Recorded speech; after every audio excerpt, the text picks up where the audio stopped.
ఎక్కడ చూసినా ఒక్కసారి నేను అడుగుతా ఉన్నా, పాపం పోలీసులు అంటే మా గౌరవం ఉంది.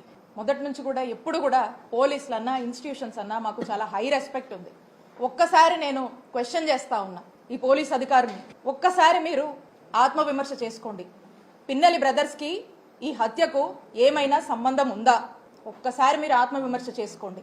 పోలీసులు వాళ్ళ ఒంటి మీద వేసుకున్నటువంటి యూనిఫామ్ మీద బ్యాడ్జ్ ఉంటుంది, ఏపీపీఎస్ అని, ఆంధ్రప్రదేశ్ పోలీస్ సర్వీస్ అని ఒక బ్యాడ్జ్ ఉంటుంది. ఈ రోజున ఈ ఆంధ్రప్రదేశ్ పోలీస్ సర్వీస్ అని ఏదైతే బ్యాడ్జ్ ఉందో ఆంధ్రప్రదేశ్ పొలిటికల్ సర్వీస్ అయిందని చెప్పి గుర్తు చేస్తా ఉన్నాను. ఒక్కసారి ఆత్మవిమర్శ చేసుకోండి.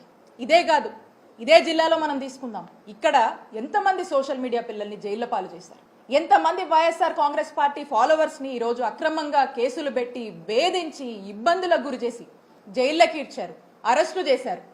ప్రతి నియోజకవర్గంలో కోకొల్లలు ఇలాంటి ఉదాహరణ. ఏమైతుంది పోలీస్ వ్యవస్థ? ఎటుపోతుంది? ఏం మెసేజ్ ఇస్తున్నాం మనం? దీనికా మనకు అధికారం ఉంది?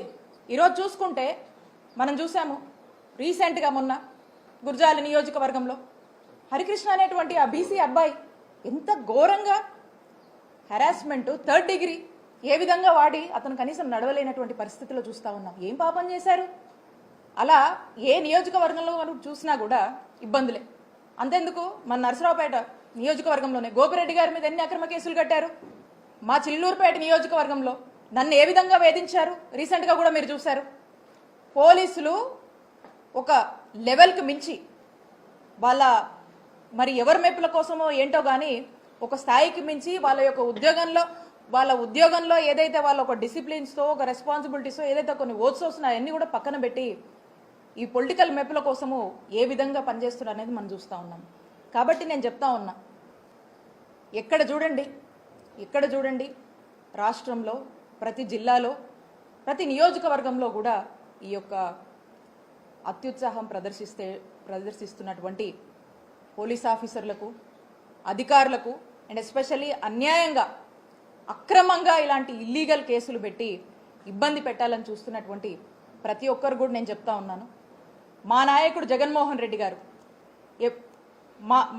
మా జగనన్న ప్రభుత్వంలో ఏదైతే అంబేద్కర్ గారు రాజ్యాంగం ఇచ్చినటువంటి స్ఫూర్తితో చక్కగా ఇలాంటి ఏ రాజకీయ కక్షలు లేకుండా ఇలాంటి ఒక కక్ష పాలన అనేది పక్కన పెట్టి పార్టీలు కూడా చూడకుండా చక్కటి ప్రజాసేవ, ప్రజలందరూ అన్ని వర్గాల వాళ్ళు మెచ్చేటువంటి ఒక ప్రజాపాలన, ప్రజాసేవని, ఒక గుడ్ గవర్నెన్స్ ఇచ్చినటువంటి నాయకత్వం జగన్మోహన్ రెడ్డి గారు వహించారు ఈ రాష్ట్రంలో.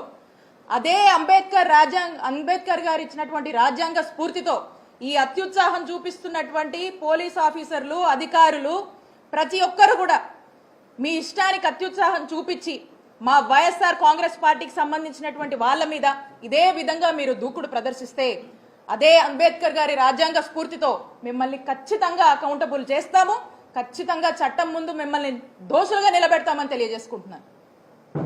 ఎల్లకాలం ఇదే ప్రభుత్వం శాశ్వతం కాదు, శాశ్వతం కాదు.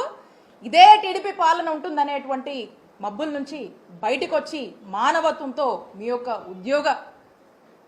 ఉద్యోగం ఏంటి, మీ యొక్క బాధ్యత ఏంటి, మీ యొక్క ఉద్యోగ ధర్మం పాటించమని మీ అందరినీ కూడా ఒకసారి హెచ్చరిస్తా ఉన్నాము.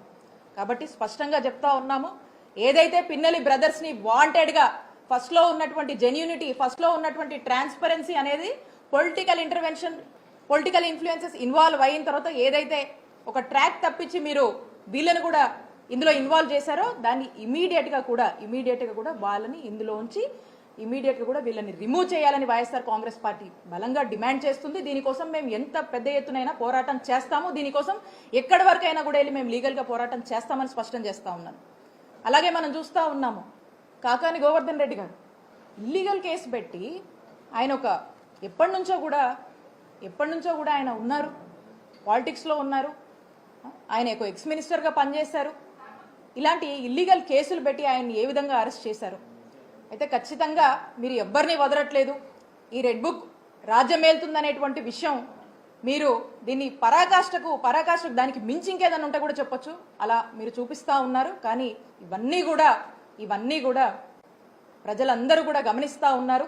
ఈ రోజున ఆంధ్రప్రదేశ్ రాష్ట్రం గురించి మనం మాట్లాడాల్సి వస్తే జగనన్న హయాంలో గుడ్ గవర్నెన్స్ అన్నాము, ఈ రోజున ఆంధ్రప్రదేశ్ రాష్ట్రం గురించి ఆలోచిస్తే ఎవరైనా కూడా ఇదొక హరాస్మెంట్ గవర్నెన్స్ అని చెప్పి పిలుస్తున్నటువంటి పరిస్థితి. ఈ పరిస్థితులు చూసి ఎక్కడి నుంచి వస్తారు? ఎక్కడి నుంచి ఇన్వెస్టర్స్ కానీ ఇండస్ట్రియలిస్ట్స్ కానీ ఏవేవో చెప్తున్నారు కదా, ఇవన్నీ ఎలా అవుతాయి? ఈ పాలన మారినప్పుడు ప్రజల సంక్షేమం గురించి మీరు ఆలోచించినప్పుడు ఒక చక్కటి ప్రజాపాలన పారదర్శకంగా ఇవన్నీ డిస్పారిటీసు ఈ బయాస్డ్ మేనర్స్ ఇవన్నీ మానుకున్నప్పుడే ఈ ఒక చక్కటి పాలన అనేది ఎవరైనా కూడా అందించగలుగుతారు. కాబట్టి మీకు ఆ ఉద్దేశం లేదు, మీకు ఆ ఆలోచన లేదు, కేవలం ఒక బయాస్డ్గా పాలన నడుస్తూ ఉంది. ఖచ్చితంగా ప్రజలు అన్ని గమనిస్తున్నారు, ఖచ్చితంగా ప్రజలు బుద్ధి చెప్తారు. అలానే ఏదైతే ఇదే కాదు కోకొల్లలుగా ఉన్నాయి, నంబర్ ఆఫ్ ఎగ్జాంపుల్స్ ఉన్నాయి.